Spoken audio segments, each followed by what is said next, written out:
This is Ingrid. I'm the president of UU Animal Ministries, Unitarian Universalist Animal Ministries.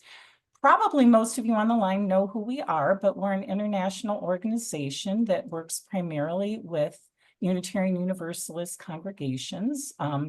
We have a number of chapters, I think about 45 here and in Canada, and one that may be starting soon in Europe. So we are an international organization that works on behalf of animals and do a lot with education. And so this talk is part of our educational efforts that you will know more about the connection to what forks and forests have to do with animals as we go along. But just wanted to welcome you all. I appreciate you coming, however you found out about us, and let you know we will have a recording there afterwards. If you want to share it with people after the talk, is often the case. You can find it on the website, and the address for our website there at the bottom of the screen.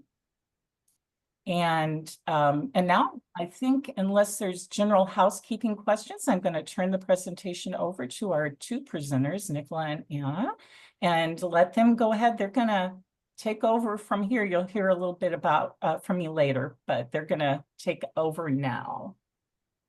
Great. Thank you, Teresa. So I'm Anna. And before we get started, I just want to say, when we give this presentation in real life, in church basements or offices or whatever, we usually hand out a sheet with these 5 quiz questions on them, and we encourage attendees to make their best guesses about the answers. And then as we go through the presentation, we'll give you the answers. So I encourage you to take a moment to read the questions and even jot down your guesses. Because we hope that you'll be surprised by what the real answers are. And then Nicola will also be posting the questions in the chat, so you can refer to them there if you don't have time to take a note of them all now. But anyway, I'll just give you a moment to read through them and make your best guesses.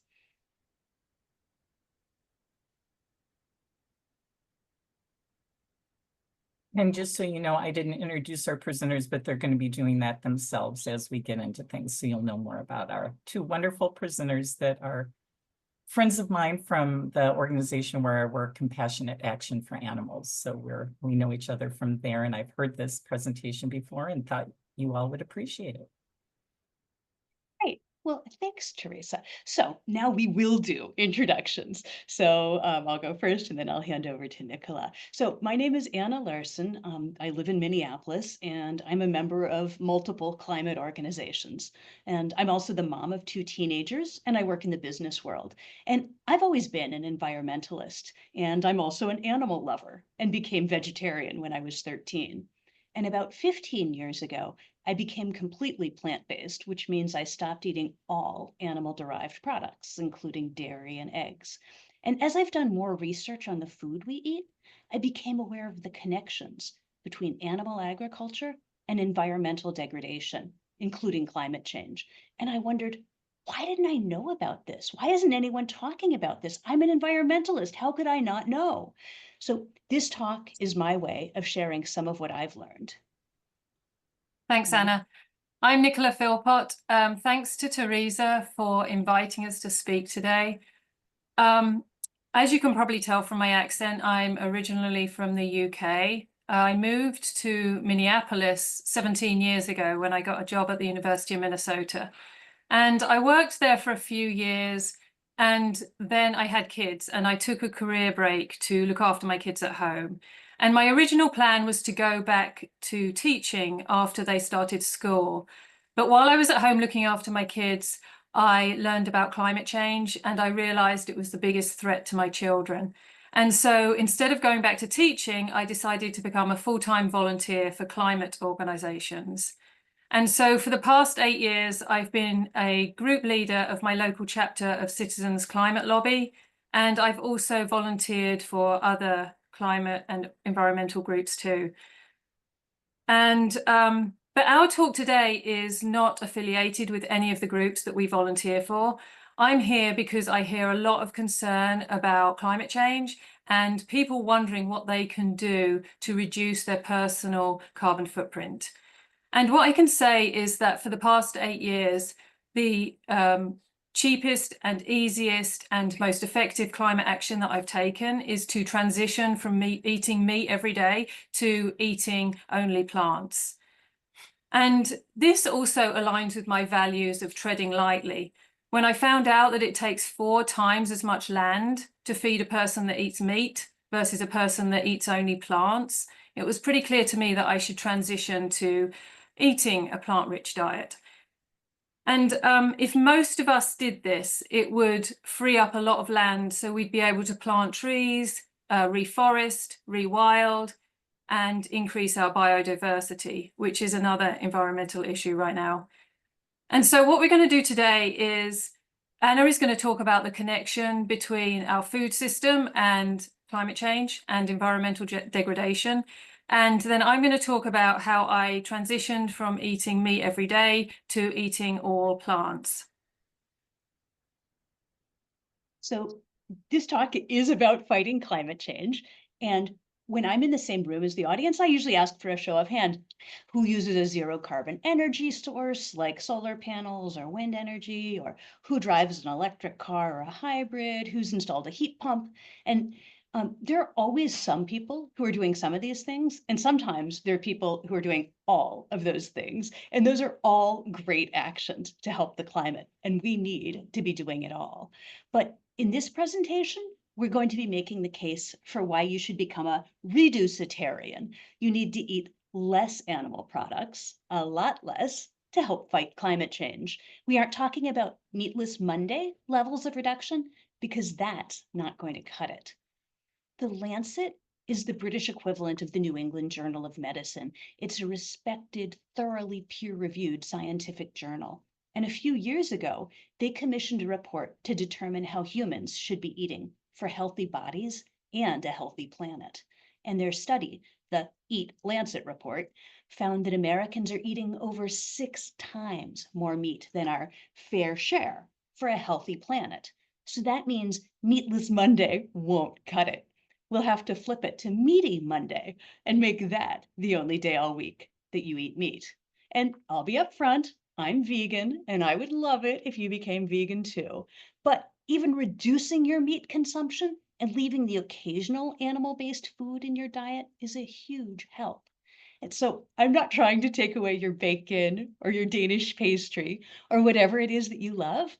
I'm just saying, keep the animal products that you really love in your diet and try substituting new things for the animal foods that you're just eating out of habit.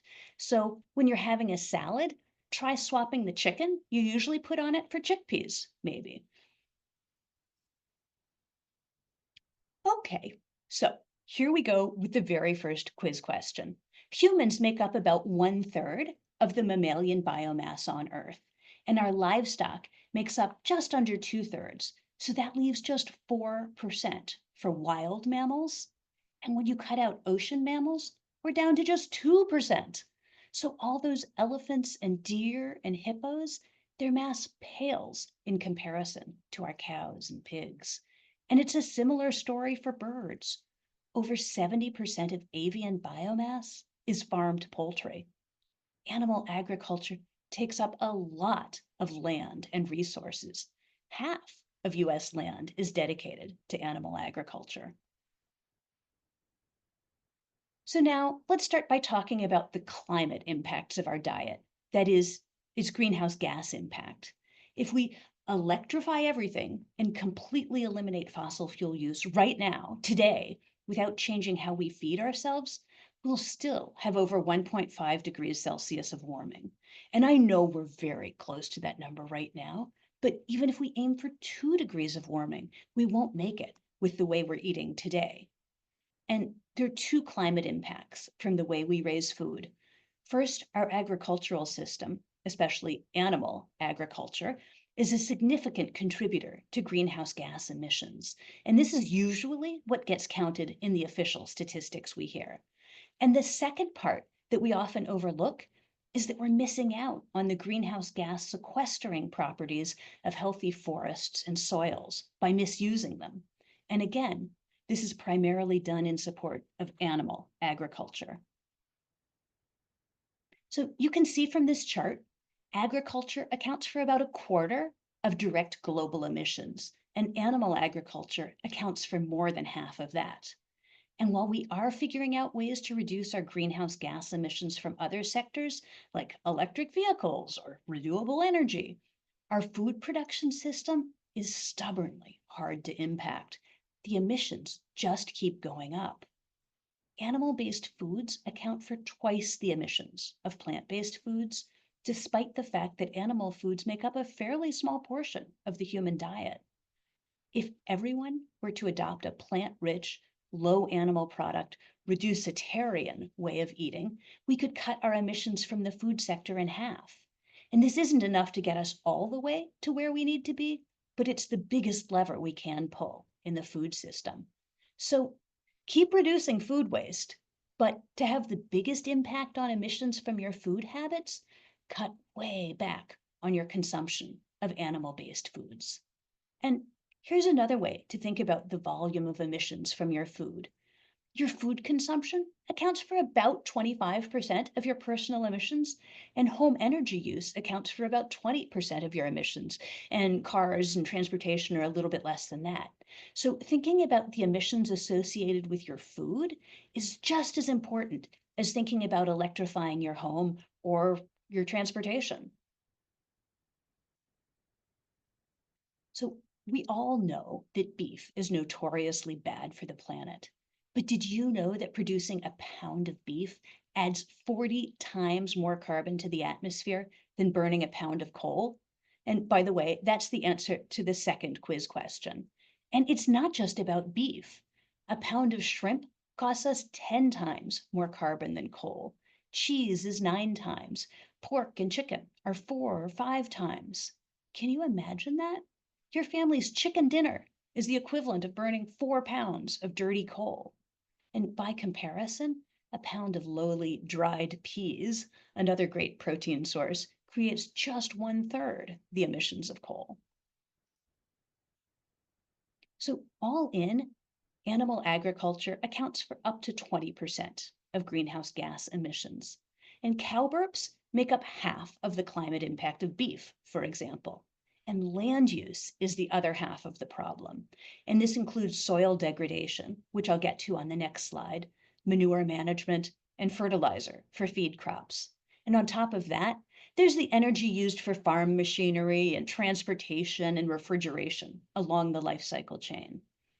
And then there's another issue. The way the IPCC is choosing to report the climate warming potential of greenhouse gases downplays the impact of methane in particular.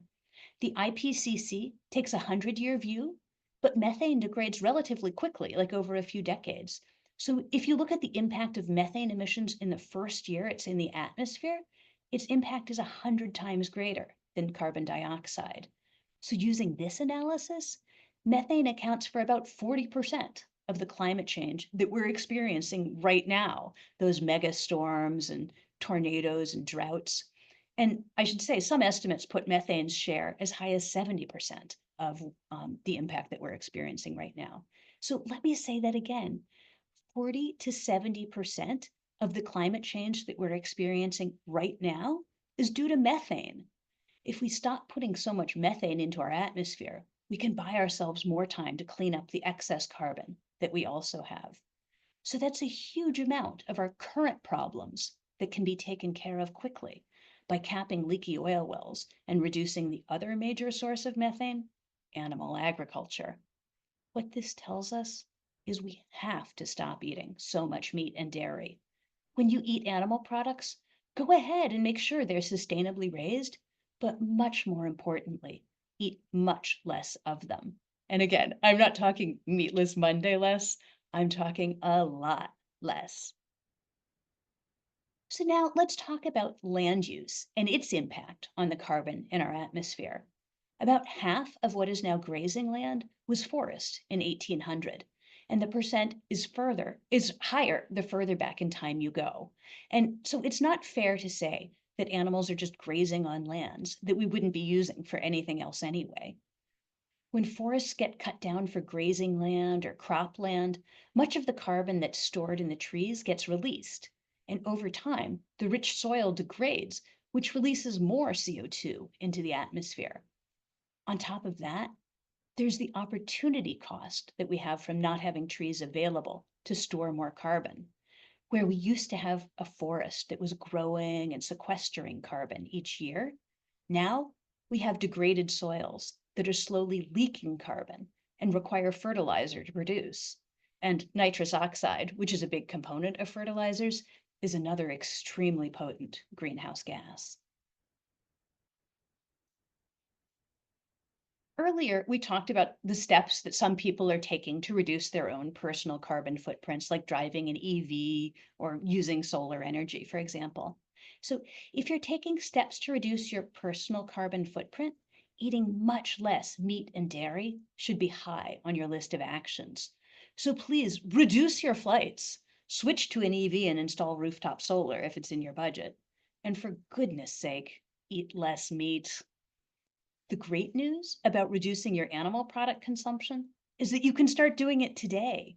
You don't have to wait another minute to make a dramatic reduction in your carbon footprint.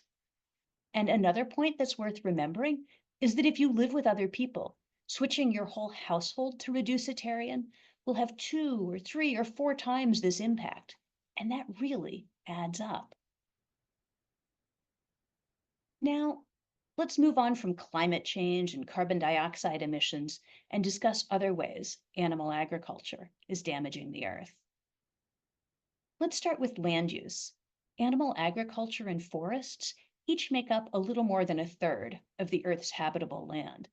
That's the equivalent of all of North and South America used just for animal agriculture. No blueberries or lettuce or forests, 2 whole continents. That's a lot. 80% of the world's agricultural land is used to raise animals. Just imagine how much land we could return to the wild if we cut back on animal agriculture. We could make more room for forests, prairies, and other environments where wild creatures live and an enormous amount of carbon gets sequestered if we stopped using so much of our land to support animal agriculture. And here's another shocking statistic. In the US, less than 10% of all the grains grown are used for direct human consumption. Most of the grains we grow are used to feed animals. And that's the answer to the third quiz question. Just 10% of US grains are grown for humans. And so all those amber waves of grain, it's for the chickens. If we stopped eating so many animals, we could grow a lot less grain and be able to return the excess farmland to nature. On top of this, the monocultures and associated chemicals used to cultivate the enormous amounts of animal feed we require is hurting our planet in other ways. Among other things, it's leading to a decline in our insect populations. Insect levels have declined 70% since 1990.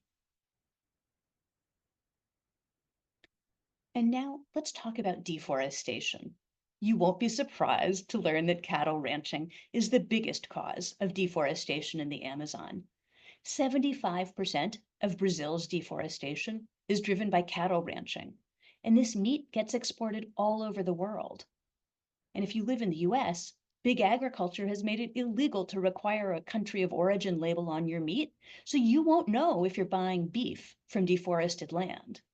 But the US imports over 1 billion pounds of beef from Brazil annually.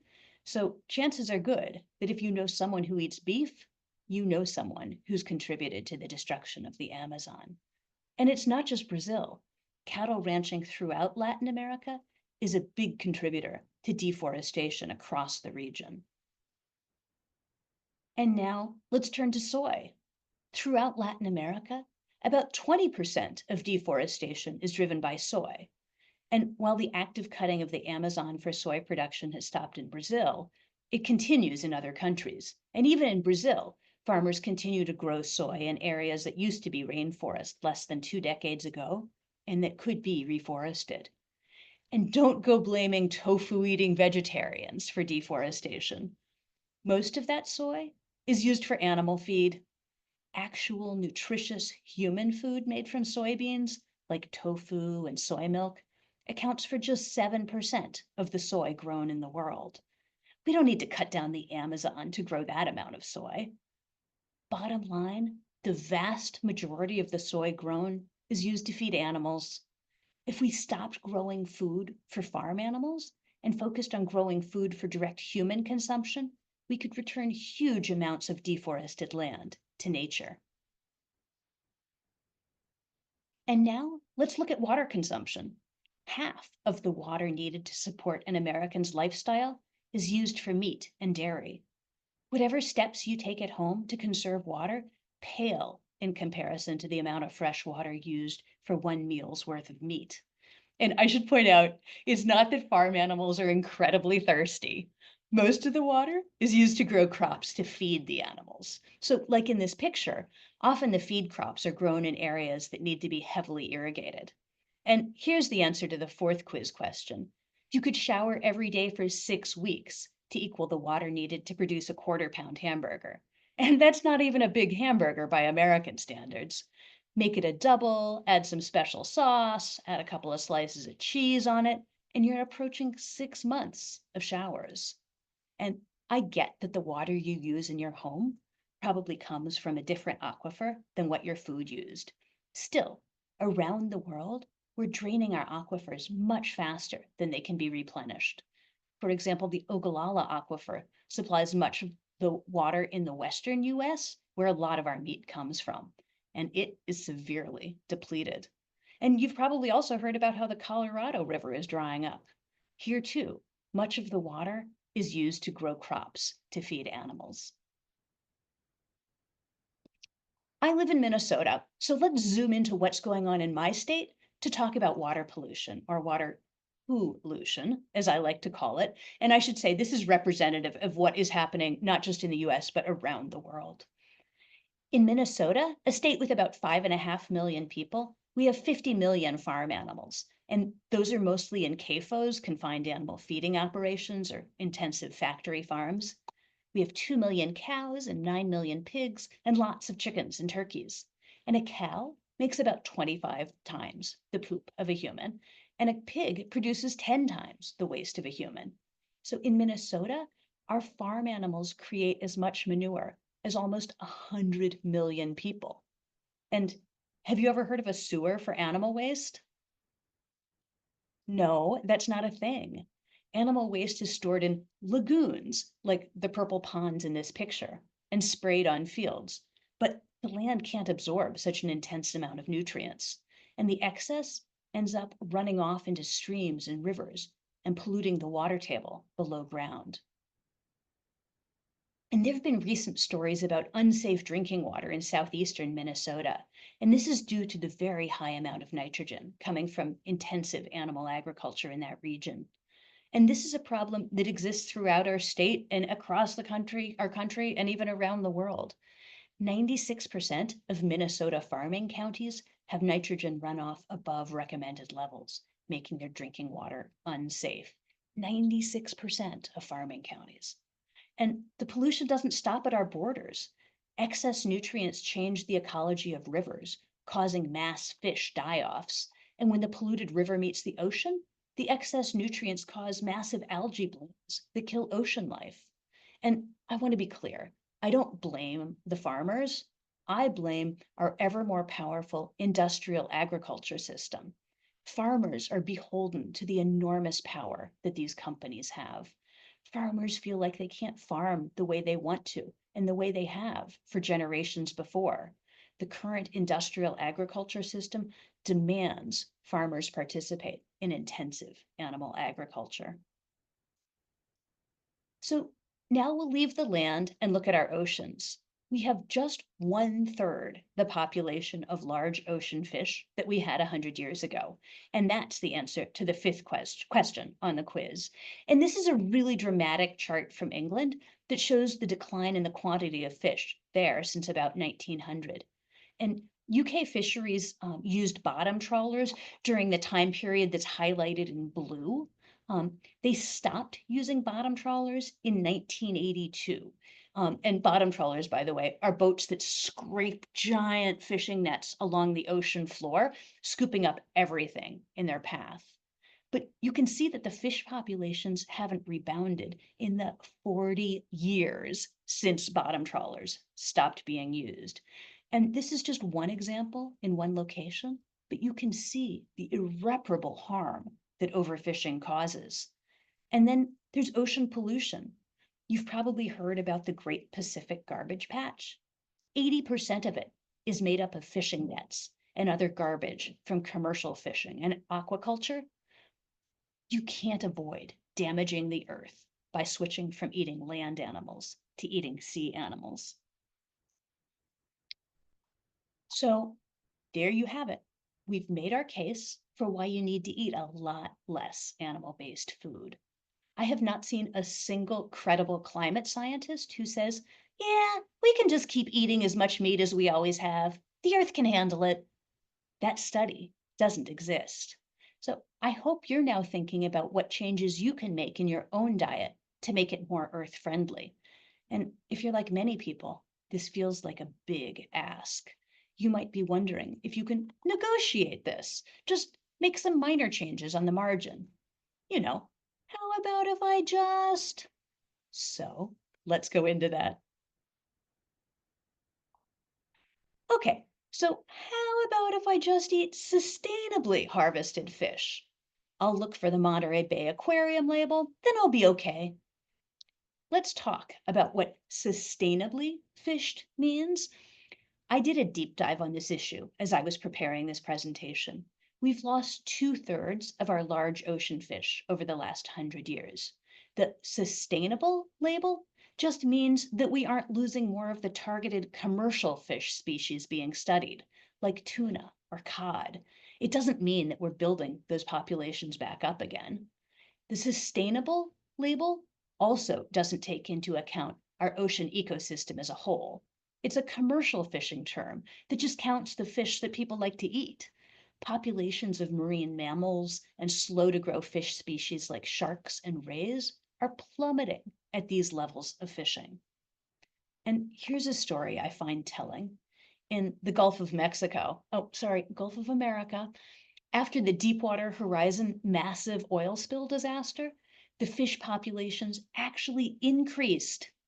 This is because commercial fishing stopped temporarily. How badly are we overfishing our waters when a huge, tragic, toxic oil spill is better for sea life than our current rate of fishing? And I've just given examples for ocean fish, but freshwater fish are experiencing similar declines. If you cut out land animal meat and just switch your animal protein consumption to fish, you're pushing our fish stocks over the limit. There is no capacity to take more fish out of the ocean without causing the number of fish to decline further. What about if I just eat grass-fed meat and dairy? I need to tell you, there just isn't enough land on the planet to feed our current appetite for meat if this is how we raise it. If all American beef were raised with grass-fed methods, it would take more land than we have in the entire United States. And that's just for beef. The math for switching to grass-fed or regenerative farming, but not changing the quantity we eat, just doesn't work out. On top of that, around the world and in the US, grazing lands are overgrazed. Grazing land is degrading and releasing carbon rather than allowing perennial grasses to grow tall and their roots to grow deep, which would allow these long-lived plants to sequester carbon and also provide habitat for wild creatures. Regenerative agriculture holds some promise for sequestering carbon, but the animals raised on the typical regenerative farm actually produce more CO2 than the farm sequesters. It's far more important to cut our highest carbon emitting activities in the first place. Project Drawdown has said that restoring ecosystems and rewilding land has a much larger carbon storage potential than regenerative agriculture. And do you know what else? In the US, our per capita consumption of meat has increased 60% since 1961. And even since the year 2000, our per capita meat consumption has increased 25%. I bet almost all of you can remember the year 2000. It wasn't that long ago. We just keep upping our consumption of meat, and our planet is suffering for it. So if you are going to keep eating meat, then go ahead and get your meat from a regenerative farm, but make sure you reduce your consumption of meat by a lot. Please understand that eating regeneratively farmed meat and dairy doesn't give you a free pass to keep eating meat at the same rate that Americans are accustomed to. What about if I just go vegetarian? Eliminating meat, but keeping dairy in the picture certainly helps. But remember that cows are a big emitter of methane. In the US, they're the single largest source of methane, beating out even natural gas by a lot. Plus, they're the water and poop issues we've already discussed. It takes 630 gallons of water to produce 1 gallon of milk. And remember a few years ago when the water shortage in California caused restaurants to only serve tap water on request? You're better off just taking Greek yogurt off of store shelves. And to put 630 gallons of water in perspective, 630 gallons is a month's worth of showers. So don't even think about taking a milk bath. If your morning just wouldn't be complete without cream in your coffee, don't sweat that little bit of dairy. Just understand that cutting out meat, but adding in more cheese and yogurt is of limited benefit. Isn't the problem really overpopulation? No, that's really not the problem. Our agriculture system produces over twice as many calories as all the humans on the planet need. The problem is that we're feeding a lot of those calories to animals. Thinking about cereal production, in the US, half of all the cereals grown go to feed animals. Humans consume just 10% of our grains. And if you're noticing that the numbers don't add up to 100%, you're right. Another third of our cereal production goes to produce biofuels.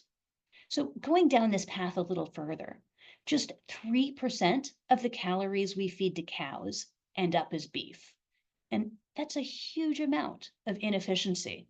And by now, you know that I love to pick on cows. So let's look at other animals. For chicken, which is the best of the bunch, it's just 13% of the animal feed calories that end up on your plate as chicken. That's a lot of loaves of bread and cartons of soy milk that go into producing each serving of meat you eat.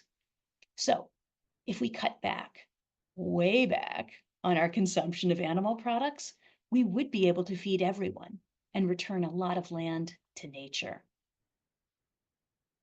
It's important to remember, eating less meat doesn't have to be all or nothing. Going reducitarian is just fine. So many respected scientific journals have printed studies saying we're eating way too much meat for a healthy planet. We all need to cut down on our meat consumption, way more than just meatless Mondays. Instead, we need to aim for meaty Mondays, 1 day a week of eating meat. And now I'll hand over to Nicola, who will lead a discussion about how you can start eating more plants.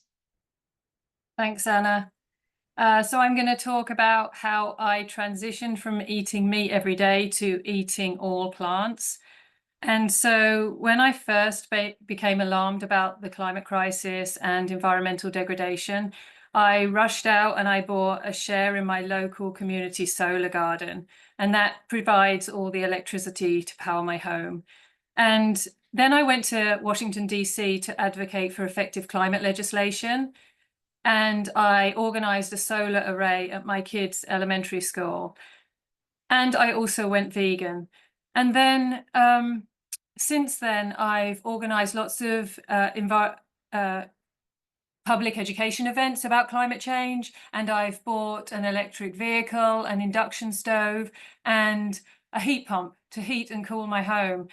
And many of these actions cost money. And what I can say is the cheapest, easiest, one of the most effective actions that I've taken is to transition to eating only plants. And so, well, where did I start? I started with meatless Mondays, and when I mentioned Meatless Mondays to my husband, he said something like, sure, I'd be happy to eat a salad every Monday night. Well, if I eat a salad for dinner, a couple of hours later, I'm eating all kinds of other junk, potato chips, cookies, and all the rest of it. And so I wanted to look at food that, I wanted to eat food that was a bit more substantial, that would fill me up. And so I looked at the food that I was already making, or the recipes I was already using, and that included a chicken curry. And so I simply removed the chicken and instead used chickpeas. And this was so straightforward that it soon evolved into including a mixed bean chili every Thursday night, as well as the chickpea curry on a Monday night, and then also a tofu stir fry every Saturday night. And then with these 3 simple switches, my husband and I have halved the amount of meat that we're eating. But we don't live in isolation. We have extended family, and many of those people eat meat to a certain extent. And when they come over to eat dinner in the summer, for example, we'll do a grill out and we'll make some Impossible burgers and Beyond Brats and grilled vegetables and potato salad. And all the food is plant-based and everyone really loves the food. We also have a couple of kids. They're teenagers now, and famously, teenagers eat a lot. So it's really important that I make food that they really like. So I'm making things like a vegan shepherd's pie, lentil sloppy joes, curried tofu, black bean burritos, things like that. And I've included usually I give out recipes, but I've included some links to some of our family favorite recipes in the chat. And so please explore those and look at the websites and look around those websites and find some recipes that you would like to try and you think would be favorites for you. Okay, so I really like cookbooks, and these are some of my favorites and Anna's favorites. Having said that, initially we made some simple switches to reduce the amount of meat that we're eating and increase the plants. It's worth looking at what vegan chefs are doing because they really know how to make food tasty, and they'll also introduce you to some new ingredients that help with the flavor of the food. And so I looked at being a plant-based eater as an adventure and trying new foods, trying new recipes, trying new techniques in the kitchen. And it's helped me to think about food more broadly. So I'm not thinking about a sort of meat and potatoes type meal where meat is the centerpiece and vegetables are secondary. I'm thinking about food from around the world, and I'm making lots of stews and casseroles and stir fries and curries and things like that. And lots of these recipes don't contain any meat in the first place. But if they do, then it's a kind of minor ingredient. It's very easy to switch out that meat and replace it with a legume or a lentil or beans or peas or any of these fake meat products that grocery stores sell now. Speaking of these kind of protein, these meat alternatives, they're very high in protein, but it turns out that we don't need a lot of protein for a healthy diet, and protein consumption is not something I worry about with myself or my family. We need about 0.36 grams per pound of our body weight. So that is equivalent to about 50 grams or 2 ounces of protein a day. And that's really not very much. So as I said, it's very easy to get a healthy amount of protein every day because there's protein in all of the plants that we eat. Okay, so I want to talk about community because when you're making any change in life, it's easier to do it if there are people around you that are making similar changes or have done it before. And I want to tell you that there are a lot of us around. There are a lot of people that are reducing the amount of meat, dairy, and eggs that they're eating and increasing the amount of plants that they're eating. And that could be for a whole variety of reasons, for health reasons, ethical reasons, environmental or climate reasons. So it's worth seeking out people that are doing this. And so when I moved to the Twin Cities, I found several vegan groups that were very welcoming, and they organized lots of events. But it turned out that I lived outside the Twin Cities and there wasn't much going on in my particular city. And so I started a vegan potluck. And so every month, it's actually happens at a brewery with an adjoining coffee shop, and that coffee shop is closed in the evenings. So it's a perfect space. I reserve that whole coffee shop, and a whole bunch of people just show up with their dish. We share delicious food. We talk about food. We talk about recipes. We have drinks if we want.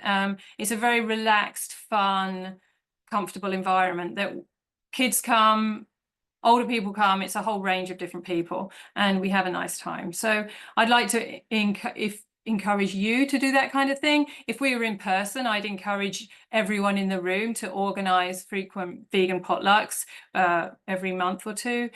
And also, you know, join groups on social media to find friends and find recipe ideas too. Okay, so I want to talk about empowering youth, because according to Project Drawdown, the two most effective climate actions that we can take are, number one, reduce our food waste, and number two, adopt a plant-rich diet. And so many school kids choose plant-based eating as one of few climate actions that they can take. They can't vote yet, they can't buy an electric vehicle, they haven't got a home, so they can't buy solar panels. So we need to support our youth in the choices that they make, and specifically in the climate action that they're taking. And so in Minnesota, we're currently advocating for a policy to provide plant-based meal options in schools. And this will allow kids that are already vegan or vegetarian to have meals, but it will also encourage kids that are concerned about the climate to take that action every day and try plant-based food. So we want our kids to feel empowered to take climate action. We want to give them control over the future of their planet. And also, I think a more minor point is that being a person that sort of works and volunteers in the climate area, we're always wanting young people to get involved. They have a very powerful voice with politicians and others. And so if we want young people to get involved in our climate groups, then and those young people are making lifestyle changes, and we are not. Those younger folk aren't going to take us seriously. So we need to support our youth, we need to empower them, and we need to lead by example. Okay, so now I'm going to hand back to Anna, and she's going to wrap things up by talking about how you can be an ally. Great, thank you, Nicola. It's important to remember that this isn't just about you and your personal consumption. We need to rapidly transition to a world where eating meat and dairy 2 or 3 times a day is not the norm. And here are some things you can do beyond your own kitchen. Talk to people about why you're reducing your consumption of animal products. Share some of the information from this presentation that you find compelling. Just like other aspects of fighting climate change, talking to others about the problems with our current systems and habits brings them into public consciousness and opens the door for change to occur. Let your elected representatives know that this issue matters to you, and lend your voice to the campaigns of others. Big Ag receives billions in subsidies each year. You can bet that they're fighting hard to keep that government money flowing. So sign those petitions and write those letters. And support plant-based initiatives for school lunches, for hospital meals, in your church or office. You don't have to do it all, but advocate in the places that matter to you and support others who are leading the charge. And finally, order plant-based menu options in restaurants. Restaurants and our dining companions need to know about the choices we're making and why. There are many reasons to switch to a plant-rich diet. Planetary health, your own personal health, and the ethics of how farm animals are treated. And these are just a few suggestions to get you started if you're interested in learning more. Eating more plants is not controversial. There's not a doctor in the world who will tell you that you can eat too many plants. And there's not an environmentalist in the world who will say that we're growing too many plants for human consumption. That's not a thing. For us to live in a sustainable world, this shift to more plant-based eating is inevitable. Just like we need to electrify our homes and vehicles and severely cut back our burning of fossil fuels, switching to a low-meat diet is equally an absolute requirement for a livable planet. And it's easy to be part of the solution. So Teresa will talk for just a moment about the UU Animal Ministry, and then we'd like to hear your ideas about how you can reduce your own consumption of animal products, or maybe what you already do. But right now, on to Teresa. Well, thank you so much, Anna and Nicola. I've heard this before and I still learn new things today. So thank you so much. I hope everybody also got a lot out of it. And we still got more to come. You'll get to ask questions.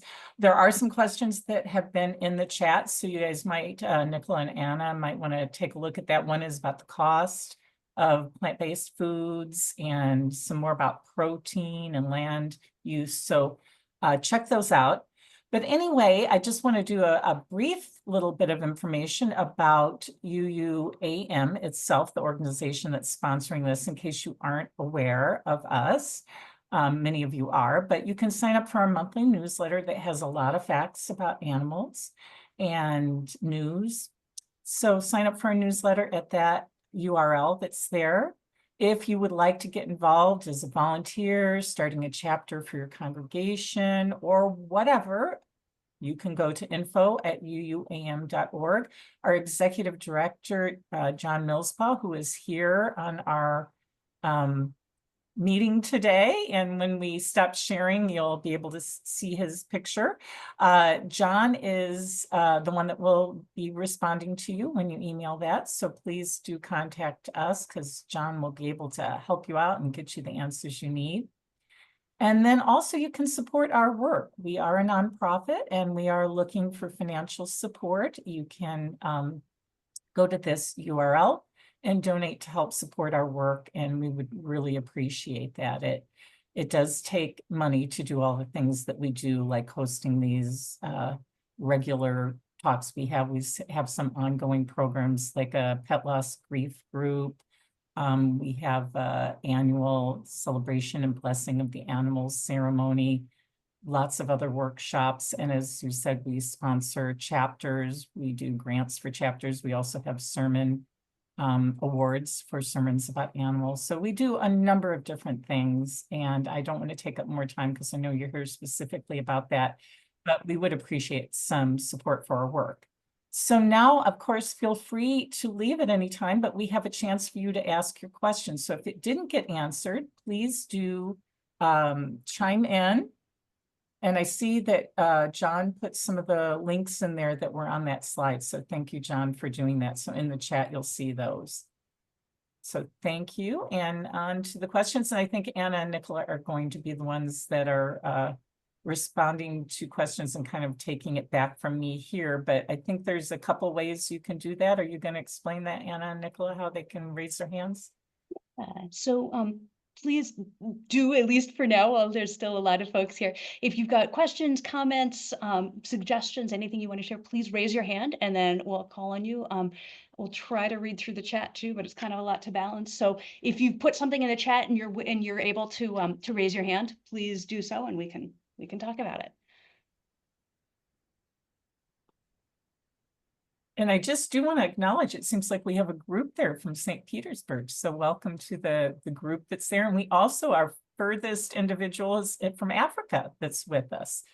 Yay. So I think Kenneth is here from Africa. So thank you so much. And Susan, I think I saw that you were raising your hand. You can unmute. Okay, can you hear me? Yep. Yes. Okay. I've been involved in environmental concerns now for 50 years. I used to live in Wisconsin, the home of Gaylord Nelson, who started Earth Week, Earth Month. My big frustration is, well, two things. I've belonged to a lot of environmental groups, and I am frustrated and disappointed. Most environmental groups, even like the Sierra Club, which I actually don't belong to anymore, never talk about animal agriculture and climate change. I mean, never, not even a little bit. And it is so frustrating to me that some passionate environmentalists just don't want to look at it. I've done a lot of research just this week. I did research on why aren't they? Well, for one reason, I've found a lot of them get donations from guess who? The meat and dairy industry. How frustrating. So I don't know. I'm just very frustrated by that. There are some environmental groups that do talk about it, like climate healers, and there's some other groups. Those are the ones that I give a lot of money to. But uh, what is your reason for what's going on? Why don't they get involved in this crucial, crucial issue? I'm very frustrated by that. We are also frustrated, Susan. That is why we are here and giving this talk.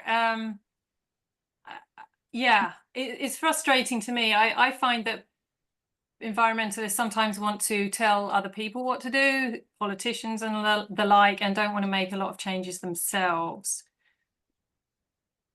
Yeah, and I've heard two reasons. So, and before I even go into those reasons, I just want to say, like, kudos to Project Drawdown, because they are the only climate organization that I have run across that's that is talking about the effect of animal agriculture on What's it called again? Project Drawdown. Okay. Yeah, Jonathan Foley is their I'll put it in founder. the chat. Yeah. Okay, thank you. But you know, if anybody's watched Cowspiracy, you see there that Yes. many environmental organizations do get significant donations from the animal agriculture industry, and I think that causes them to keep their mouths zipped. And I've even run into that myself when asking the Sierra Club to, you know, to advocate to support something that we're doing. So there's that. Then the other reason that I've heard Al Gore give is that, you know, it's just getting people to give up fossil fuels is a big enough change. If he's asking them to give up meat as well, like it'll be like he'll drive people away. So he's like, his view is that he's just being pragmatic, which is honestly, we should know about all of the things we need to be doing. And so, yeah, that's why Nicola and I are out here saying, like, hey, you environmentalists, there's this big part of the problem that isn't being discussed.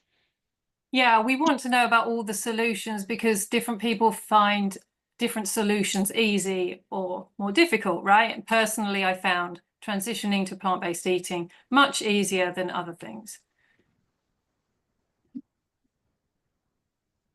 There was a question about cost in the chat, and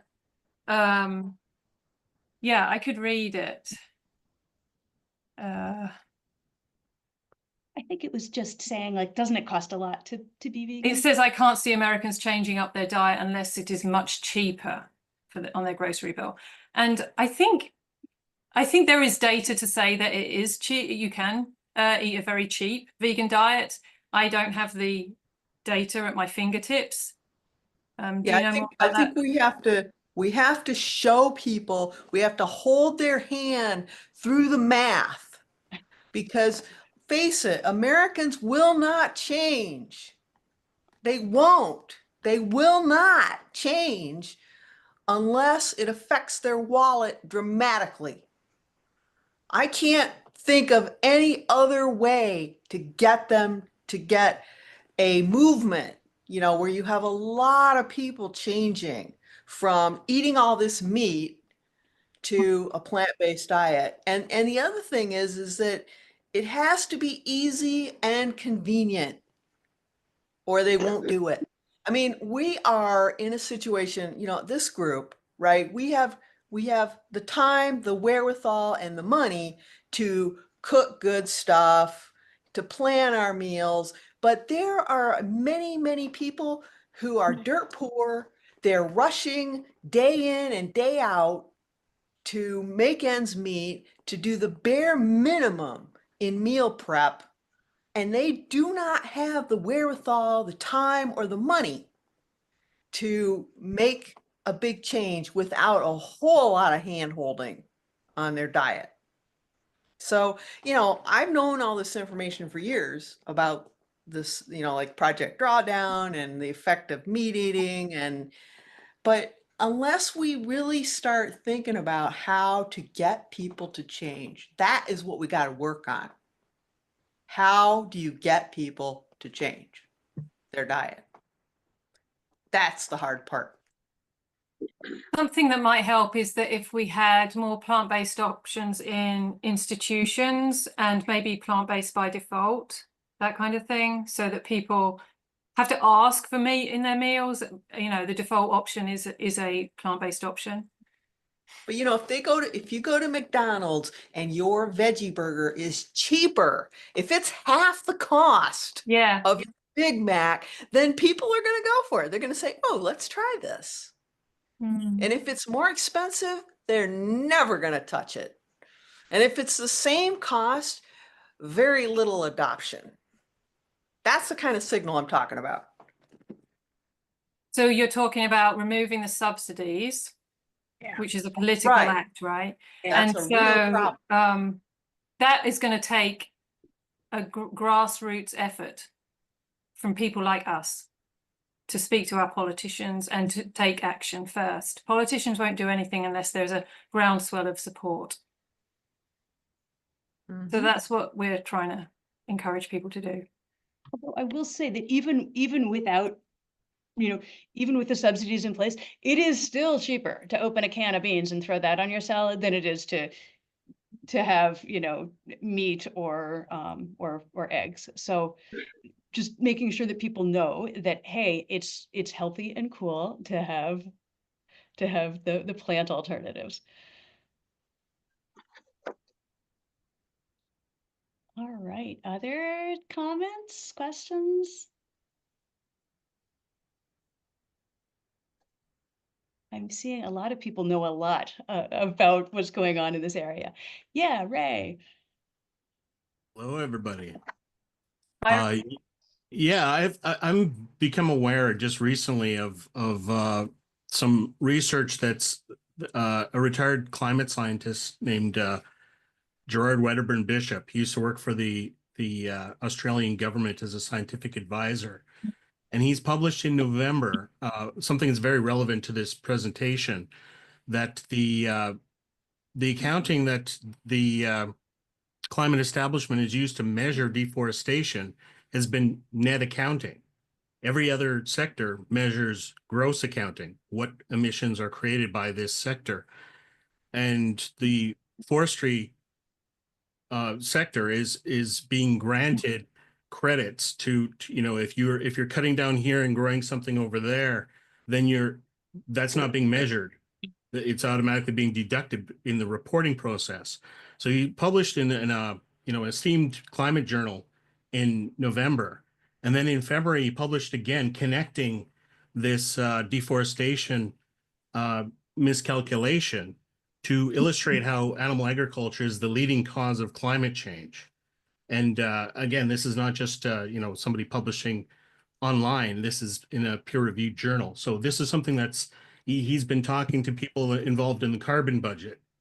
So I think this is something that's going to be emerging. I don't expect everybody to start making plans around it right now. What I'm asking is to just everybody kind of watch this narrative unfold. And it takes, energy to try to pay attention to things that are very counter to the climate narrative, which has always been about fossil fuels. And we know that, we're having trouble getting to the table at COP summits with food solutions, and we're discovering it's for very good reason.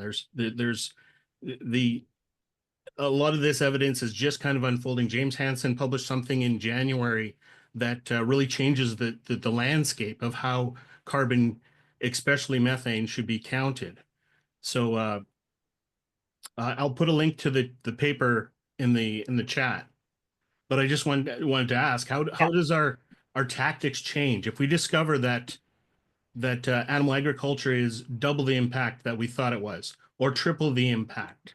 What does that mean? We're no longer fighting industries that we're engaging a kind of a direction that the movement has been going in. How do we steer this ship to find the solutions that we need? Yeah, I love thinking that way about, okay, so if we find this out, then what would change? And, the truth is, big ag is still a very rich industry, and they will still try to sow doubt. They're taking their playbook directly from the tobacco industry of sowing doubt, and the fossil fuel world too is like, well, we're not so sure the climate change is real, that kind of thing. So big ag will be out there putting their messages out, but the more there are respected,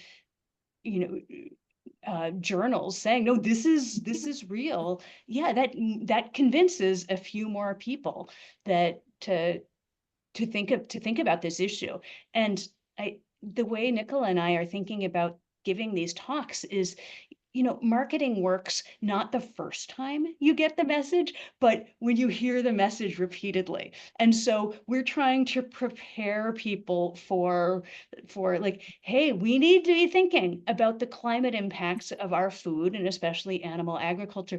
So then when they hear the bigger message and they see those studies, they're like, yeah, I think I heard something about that before. Maybe I'll pay attention to this now. And so little by little kind of build the momentum. But Ray, and I'm sure Nicola has thoughts on this too, but we'd also love to hear your thoughts, Ray. Like, what do you think we should be doing? Well, I think your presentation was great. It's doing exactly what you described, and will engage people.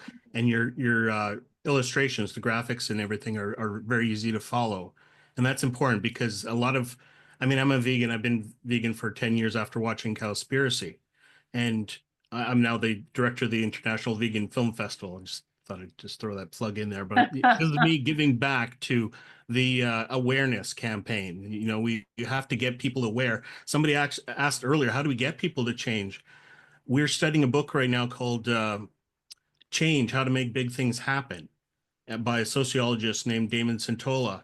And he said, all the rules that we know about spreading information, awareness campaigns are important and they're viral, but behavior change is not viral. Behavior change happens at the fringe of our collective and works our way to the center. The influencers tend not to be able to make the changes of behavior. They can spread information like wildfire, but they can't.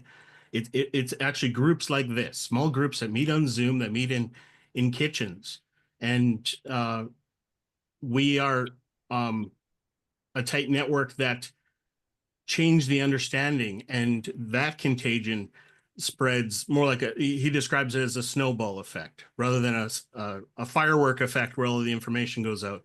The snowball effect is communities of redundancy, of sharing information. And a lot of the stuff I heard today, I know this stuff, but every time I hear it, I own it a lot more and I live it.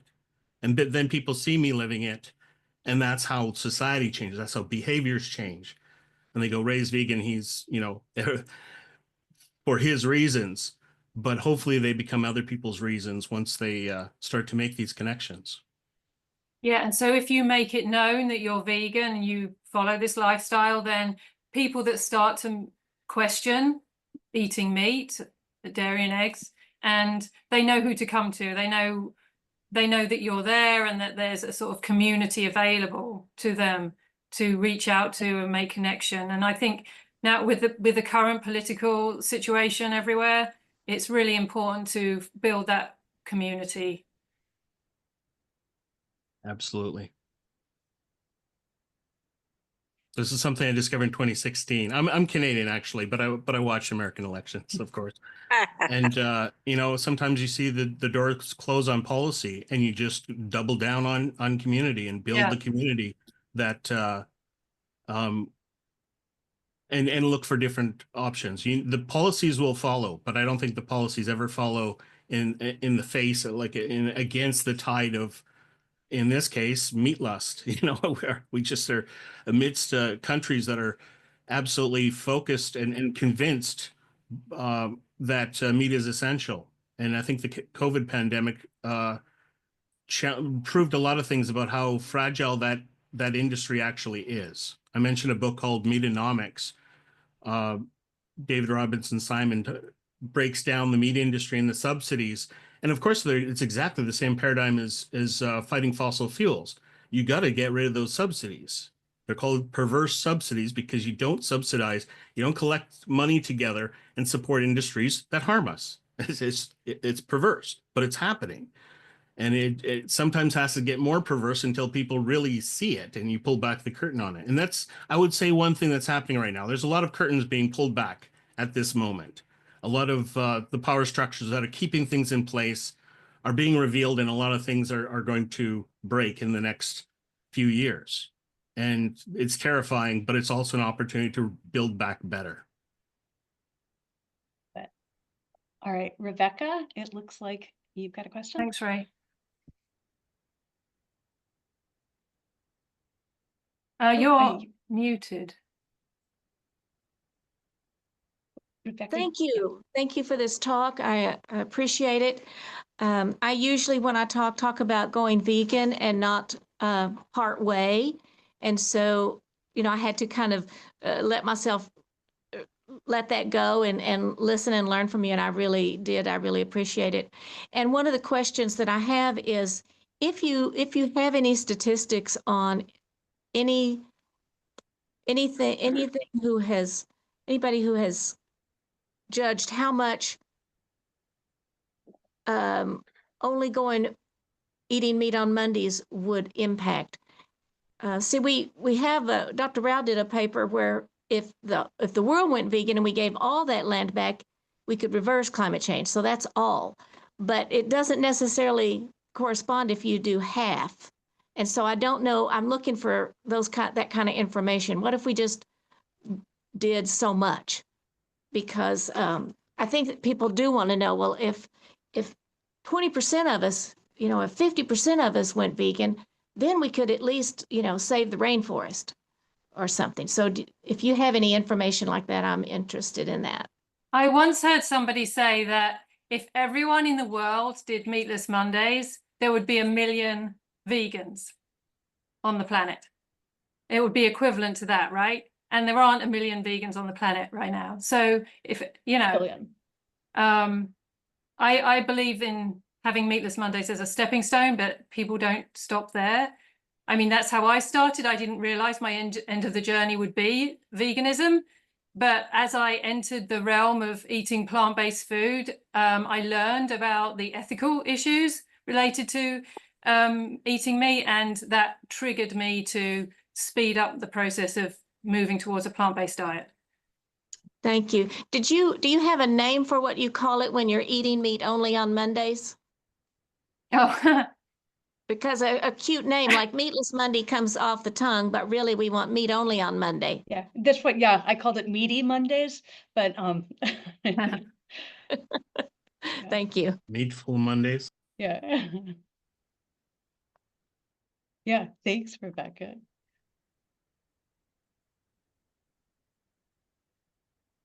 I saw a couple of people that had, I thought, hands, like Susan, maybe you were just stretching. Did you have a hand up earlier? Yes. One thing I was going to say that's been alluded to in this country, not to get political, but I will. I think things having to do with fossil fuel, I think that's going to, they would like to reverse all that. So it's only going to get worse. Just yesterday, I read where they want to start doing coal again. Okay, so, and a lot of those things we're not going to have much control over at this time. But it seems to me that the way you eat, you can do something immediately. And you can see immediate effects, even if you start with small changes and gradually build it up. But these industries that you talk about are so huge, rich, and powerful, and the government listens to them. And so this is something we can do something about individually and start to make a change that could impact. Also, regarding the cost of eating vegan, I've been vegan now for 47 years. in my opinion, it's much cheaper than eating meat. Of course, the subsidies help the meat industry.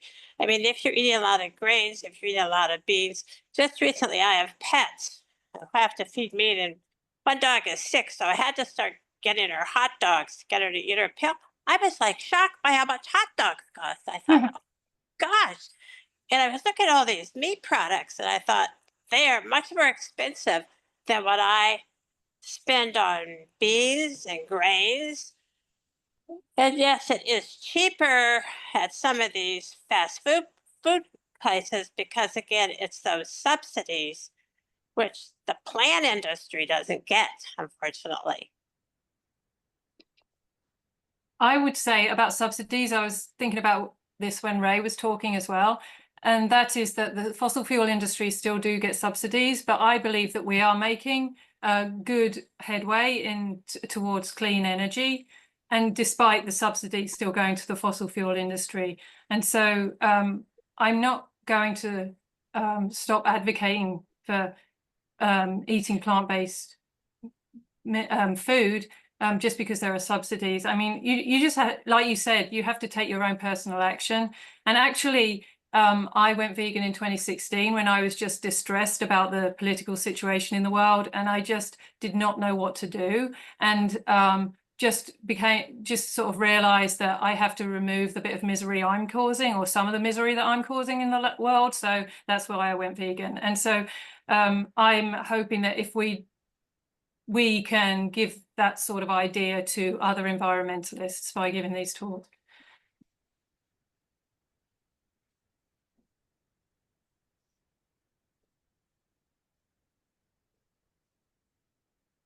Since it seems maybe questions are winding down, be thinking some more here. We'll give it a few more minutes, but also feel free to ask any questions about UU Animal Ministries while you have the Executive Director, John Millspaugh. Can you wave, John? And I on the call, if anyone has any questions about that as well, please feel free. But yeah, we've got some more time if anybody else wants to ask questions about on either of those topics. Kelly. Oh, Janet has a question. I just wondered, maybe you said this and I missed it, but how long has the animal ministry existed? John, do you want to take that one? You have a longer history than me. The UU Animal Ministry was founded in New York in the mid-'80s by 4 women with a common interest, and it's just been growing since. I'm really, I'm surprised. I belonged to a UU church for over 10 years, and we had environmental groups and so on, and that didn't come up. That would have been a wonderful resource, because we had a small food solutions group that was trying so hard to serve the vegan food and get the word out, and you all did this beautifully. Thank you. But yeah, You're welcome. We're a well-kept secret. We do have over 40 established and emerging chapters, but we're always happy to support folks in bringing it to their local communities. So just let us know if you're interested in doing that. thank you. I Kelly see has a that question. St. Petersburg, UU St. Pete has a hand up. Hi, I'm Deb Pierce, and I thank you all for your advocacy, and I thank you for these metrics, which give us some data.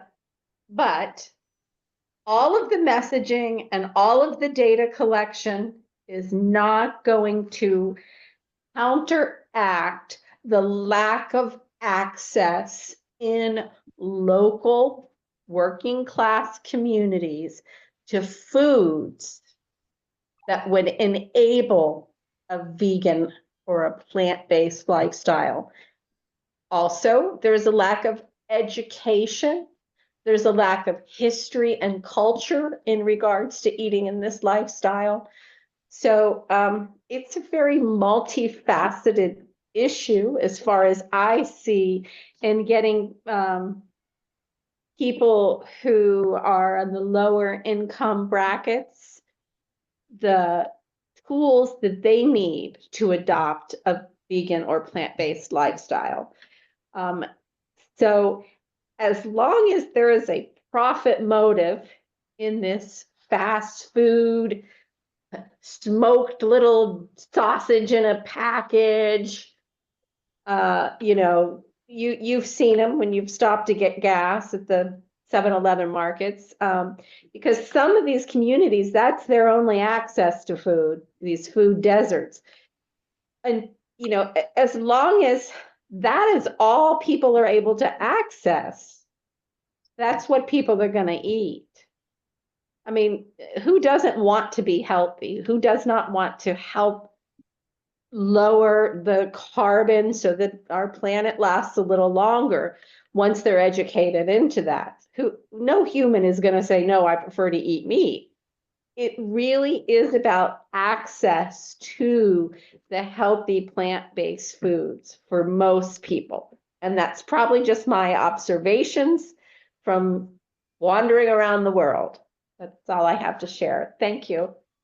It is a complex issue, the access to food, and it's a combination of you know, both access and demand.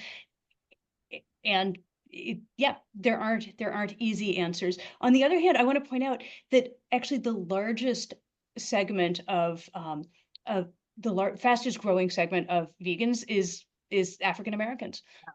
So there, and you know, there's a great film called They're Trying to Kill Us. And so the word is getting out, that like the way that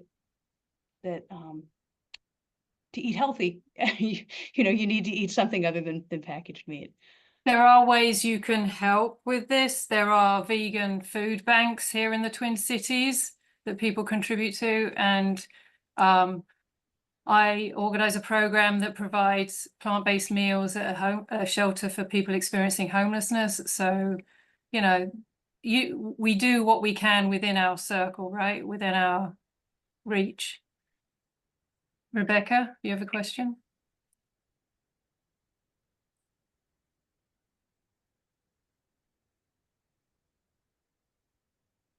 Rebecca, did you want to unmute yourself? Yeah, you're muted.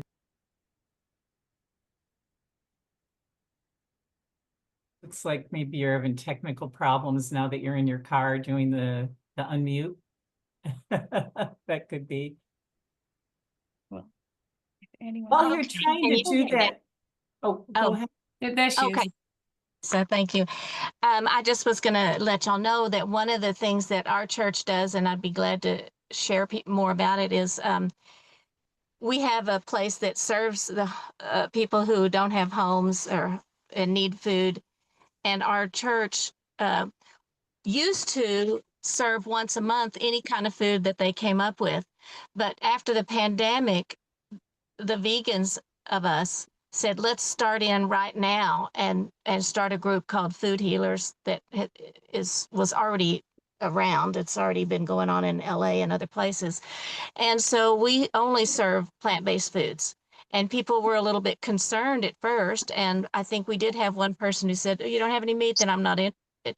But now, every time they look forward to it, they talk about it, they look forward to our meals. We do that monthly, and we'd like to do it more. But that's one of the ways that they get a Unity stew. It has all the fruits and vegetables they need for a day's meal. Anyway, so we do that. And also we have a group that serves produce to people. But you're right, people need to know it. I was taking a man home who didn't have a home, and he had earned $5 and he wanted to go to McDonald's. That's the place he could get the most for it. So, you know, it happens. Okay, thank you again for letting me share too. And I think on that note, Nicola, do you want to share a little bit about what we're doing here? And I know, Anna, you volunteer with that as well at Simpson. Yeah, Simpsons is a shelter for people experiencing homelessness in Minneapolis. And twice a month we go there and we make a plant-based lunch. And it is a really fun event. And if you can do this kind of thing in your community, I'd recommend it. The 5 or 6 of us gather in the kitchen, we make food together, and we serve the food to the guests of the shelter and the staff. And then we sit down and eat lunch with everybody. And initially people were a bit wary, like what meat is in this? And well, there's no meat. But but that now they really like the food, and they, as Rebecca said, they look forward to us visiting. And yeah, and so it's enjoyable for everybody. I think that's, I don't know if Anna, you have something to add. I think there was something else I was going to say about it, but Yeah. it's gone. No, I was just, yeah, gonna emphasize that, yes, people look forward to it. So, you know, Nicola now serves those meals multiple times a month, and they say, oh, the CAA people are here, we're gonna have, and they compliment the freshness of the food. Like, I think that's not normally what they get. So people are super happy to get like salads and fresh vegetables. So Nicola does a really nice job with that. But it might be fun to swap recipes too with Rebecca. Oh yeah. Thanks, Anna. And there is, just to put a little plug in for Compassionate Action for Animals, our annual magazine is just coming out this week, and there's an article by Anna on this topic that we talked about today, and Nicola on the Simpsons meals that she just talked about. And so if you can, we'll have that posted on our website within a week. It's exploreveg.org. And so you can get to read more about both of those things in our annual magazine that CAA does. So, yeah, when I first wanted to do this at the shelter, I thought I was doing a one-off lunch, and I reached out to a few people that help with Compassionate Action for Animals, and little did I know that they went to the executive director and the board and said we should do this once a month. So Compassionate Action for Animals funds this for Simpsons, these lunches that we provide. And so, yeah, I'm really grateful because it's a really fun, enjoyable program. and also you've expanded it, you might want to mention, with climate action groups. Yeah, so we did this for the first year once a month, and then now I'm reaching out. Actually, part of this talk, though it's not as relevant because you're not in Minneapolis, but when it's an in-person talk, I encourage whoever we're speaking to participate, to join us to make the food and serve the food, and also contribute financially towards the cost of the food. Well, it looks like we're about at the end of our time. I did want to mention, and maybe you were going to already mention this, Anna or Nicola, but if you're interested in having a presentation like this for another group, they are open to doing these presentations for others. We're going to be doing it at my congregation in Minneapolis on June 9th or 8th, anyway. And then we're doing one at the end of May for the entire state of Minnesota online presentation. So they seem to be very open. If you want to say anything of that, and maybe share your contact emails again. I know you put them in earlier. Maybe put that in case people want to spread the word and have this presentation done for others. Absolutely, we're happy to do these presentations, and we can do a shorter version of them. So, you know, if it needs to fit into, say, 45 minutes or something as part of a 1 hour, you know, program, we don't have to talk this long, but we love to talk this long. So, yeah, but yes. please do reach out. Nicola put our contact info. Yeah, check the information there. I've also posted the UUAM website address and the Compassionate Action for Animals address. So those are in the chat too.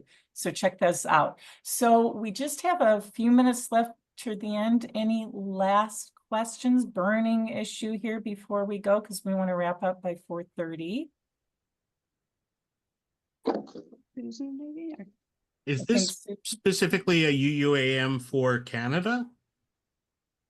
I heard that somebody mentioned that there's 50 we have chapters in the Canada? US and Canada. We have chapters in both, and some potential overseas ones as well. But our organization is both Canada and the US. I'm talking to Kathleen Jeffries to share my vegan film festival at the various chapters. Yes. And apparently they have already a few. I'm just about a month into this role. Yeah, so some of our I haven't talked to Kathleen yet. Have done that. Oh, great. Did you see that? Were you involved in them? I didn't see it myself. Out in California, they did it, and John would know more, but we had a couple of chapters that showed the film festival. We did, and most recently, a couple months ago in LA, and it was a big success. They did a catered meal and showed films both from the International Vegan Film Festival and some other films that were on topic. and hearts and minds were changed, is what I hear. That's great. And I'm just chuckling because I'm discovering that anybody that hears vegan film festival, they hear festival and they think it's a veg fest. And all the feedback from the festival is more food, more food. So I'm trying to find places that can accommodate food. But that's great to hear. Our group in California did have a nice meal with it that we helped fund. UUAM helped fund the meal with it. So with the grant, we do chapter grants. All Amazing. right, well, it seems like then if there's nothing else, Anna and Nicola, did you have anything else you wanted to say as wrapping up? Thank you for coming. Yeah, and we really appreciate the conversation, the dialogue here. And please do go to our website in about a week, uuam.org, to get the recording. And maybe there's a way we can also email it to everyone. I'm not quite sure how that technology works, but you can go to our website to get the recording, and it takes us about a week usually to get that up. Yeah, you can share the recording with others, with your congregations. That was a question in the chat. Yeah, that'd be great. Well, thank you, Anna and Nicola, for this wonderful presentation. I learn a lot every time I see it, and I really appreciate all that you do for animals and the planet. So thank you very much. And to all of the rest of you, thank you for your interest and taking the time on probably a lovely getting summery day. And hopefully we'll see you again at future events for UUAM. So thank you very much. Bye-bye. Thank you, Teresa. Thank you. Bye, everyone. Bye-bye. Thanks.